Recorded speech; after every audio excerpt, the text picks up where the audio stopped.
Olá amigos do canal Legado da Fiel, tudo bem? Aqui novamente falando com vocês, passando mais um pouquinho de informação, mais um pouquinho de história. E hoje eu vou falar um pouquinho sobre o nosso primeiro título campeão brasileiro em 1990. Nós falamos em episódios anteriores sobre o primeiro campeonato paulista em 1914. Falamos sobre o primeiro título interestadual, que era o Rio-São Paulo na época, em 1950, né? E depois o título de 1990. Mas sempre vivia aquela situação com o Corinthians. O Corinthians foi o último grande a ganhar um título brasileiro. E isso realmente era uma coisa que incomodava muito, que incomodava demais, a perseguição. Apesar que o Santos também não tinha ganho nessa nova fase.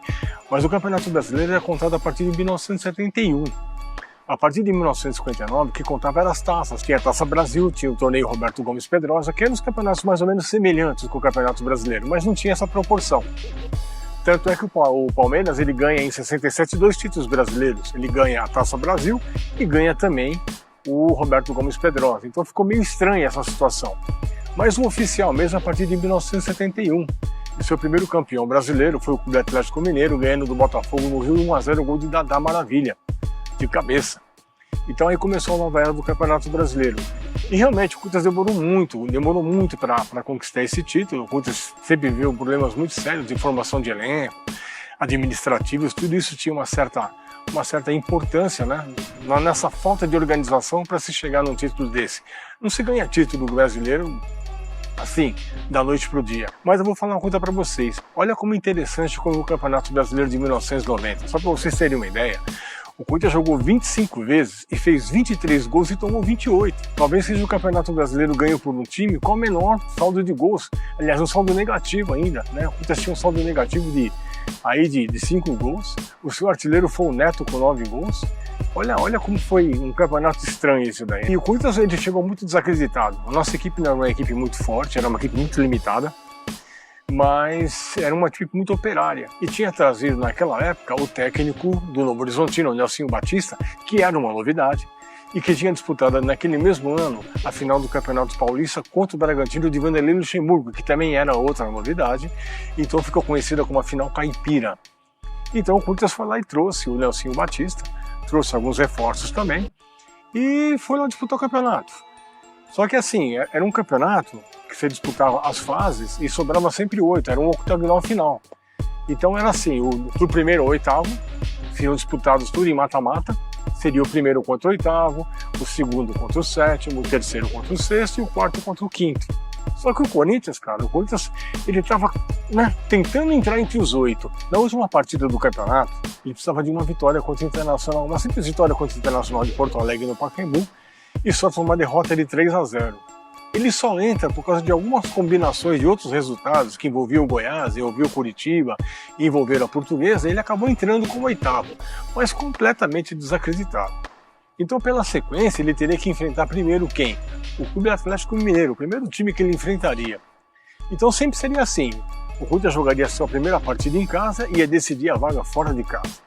Decidia em casa e disputaria a vaga fora de casa. E a primeira partida, ele jogando contra o Atlético Mineiro no Pacaembu, no primeiro tempo ele tomou 1-0 o gol do falecido Gerson, jogador revelado pelo Santos, teve um câncer de leucemia e acabou falecendo infelizmente, mas era um grande artilheiro e abriu o placar para o time de Minas, para o Atlético Mineiro.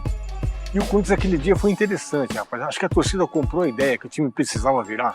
Ela empurrou tanto. O Corinthians foi um massacre em cima da meta do Atlético Mineiro, que aos 30 minutos do segundo tempo, enfim, o Neto empata o jogo. E continuou a pressão, nós precisávamos virar o jogo para levar vantagem para Minas Gerais. E aos 40 do segundo tempo, novamente Neto, 2-1. Aí Neto novamente conseguiu fazer o seu segundo gol aos 40 do segundo tempo, fazendo 2-1, dando números finais àquele jogo, que não estava decidido, teria a segunda partida no outro final de semana contra o Clube Atlético Mineiro, só que dessa vez dentro do Mineirão. Precisávamos do empate. Aquela pressão maluca em cima do Corinthians, né? Aquela pressão maluca, a torcida do Corinthians realmente comparecendo em grande peso, com mais de 15 mil torcedores no Mineirão, conseguiu arrancar empate e passar para a próxima fase. Enfrentaríamos quem? O Sport Clube Bahia. O Bahia também, todo o time estava melhor que nós. Todos os times que estavam nesse mata-mata eram melhor que nós. Então, novamente, a primeira partida seria em São Paulo, numa quarta-feira, chuvosa, uma chuva absurda. E para não fugir à sua tradição, aos 2 minutos de jogo, 1-0 para o Bahia, gol de Wagner Basílio, gol de falta numa falha do goleiro Ronaldo. O Corinthians consegue empatar com um gol contra de Paulo Rodrigues, né? E no segundo tempo, numa falta, o Neto decisivo nesse campeonato conseguiu fazer o seu segundo gol, virando o jogo por 2-1. Nada estava decidido, tinha o jogo da volta lá na Bahia. E nesse período, gozado que o presidente do Bahia, Paulo Maracajá, nunca mais vou esquecer esse nome, arrumou um clima de guerra, de confusão, que o Bahia foi prejudicado aqui, que teve um monte de problemas de arbitragem. Então ele levou esse clima lá para a Bahia. E a Bahia tinha um treinador muito folclórico, que era o Lourinho, que ele fazia trabalho, ele fazia macumba, ele jogava sal grosso no campo, ele botava fita na trave, ele amarrava pé de jogador, ele fazia o diabo. E mesmo assim o Corinthians foi lá, né, e conseguiu um empate de 0-0, indo para a final do Campeonato Brasileiro. Interessante, rapaz, que o Bahia se esqueceu de um detalhe muito importante na história, tá?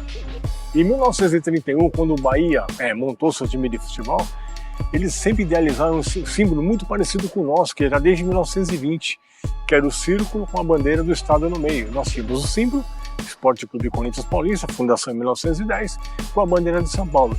E a deles ficavam muito parecidos, só que com a bandeira do estado da Bahia.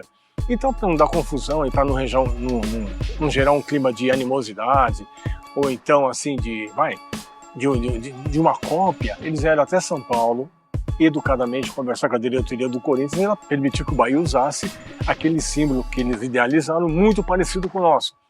Depois vai aparecer na tela aí o símbolo de 1920 e o de 1931 do Bahia são muito parecidos, o que muda são as cores e a bandeira. Bom, voltando ao campeonato, tínhamos que enfrentar o São Paulo, rapaz, do São Paulo de Zete, de Cafu, de Raí, de Leonardo, de Antônio Carlos, de Elivelto. Era um time extremamente forte, era melhor que o nosso. E as duas finais seriam onde? Seriam no seu estádio, o estádio Cícero Pompeu de Toledo, lá no Morumbi, onde o Corinthians sempre realmente conseguia as suas conquistas, mas era difícil porque era o São Paulo tentando o seu terceiro título brasileiro e o Corinthians tentando o seu primeiro. Então a dor de barriga era nossa. Primeira partida numa quarta-feira, aos 5 minutos de jogo, o Neto bate uma falta e o Wilson Mano de joelho, 1-0. Tinha que ser esses gols improváveis, né? 1-0 para o Corinthians, aquele massacre do São Paulo durante todo o jogo, aquela pressão em cima do nosso time, aquela pressão. O Corinthians segurou e levou essa vantagem para o domingo. Novamente no mesmo estádio, Cícero Pompeu de Toledo contra o mesmo São Paulo, com a mesma força. Só que dessa vez a torcida do Corinthians tomou conta do estádio, mais de 95% do estádio era de corintianos, porque a gente tinha vantagem até do empate nessa partida, e a torcida acreditou muito, o time cresceu muito nessa fase final. Realmente tudo que ela não fez durante o campeonato, ela fez nessa parte final. E chegou na última partida, jogando contra o São Paulo, uma nova vitória de 1-0, né? Dessa vez um gol de Tupanzinho, depois de uma jogada tumultuada dentro da área, o Corinthians conquista, enfim, o seu primeiro campeonato brasileiro. A sua equipe base para esse campeonato foi Ronaldo, Giba, Marcelo, Guinei, Jacenir, Márcio, Wilson Mano e Neto, na frente jogando Fabinho, às vezes o Paulo Sérgio, na centroavante o Tupanzinho e na ponta esquerda Mauro. E nesse mesmo ano, quem estreou, né, e por sinal fez o primeiro gol na sua primeira partida contra o Santos foi o Dinei, o nosso centroavante Dinei, que é o único jogador do Corinthians tricampeão brasileiro, campeão em 90, 98 e 99. Então eu queria falar muito para vocês sobre esse episódio, a nossa primeira conquista nacional, né, para tirar todas aquelas dúvidas, né, de que o Corinthians era um time só regional, era um time só estadual, que só ganhava paulista, só ganhava torneios e não ganhava um título de expressão. Então ele ganha em 1990 o seu primeiro título, o primeiro dos 7 que ele possui até hoje, até a data de 2023. Então é isso que eu queria falar para vocês, espero que vocês tenham gostado desse... Não faz muito tempo, né? É muito recente esse título, mas foi o nosso primeiro e que volta como recordação na nossa retina, aqui na nossa mente, para ilustrar a mente e o coração de vocês também. Então, se vocês gostaram, pessoal, olha, se inscreva no meu canal aí, se inscreva no nosso canal, Legado da Fiel, participe com a gente das novas histórias que vão surgir, tá bom? Compartilhe com seus amigos, ative o sininho e seja mais um companheiro do Legado da Fiel. Um abraço a todos e até o próximo episódio. Vamos, meu timão, para de lutar. Aqui tem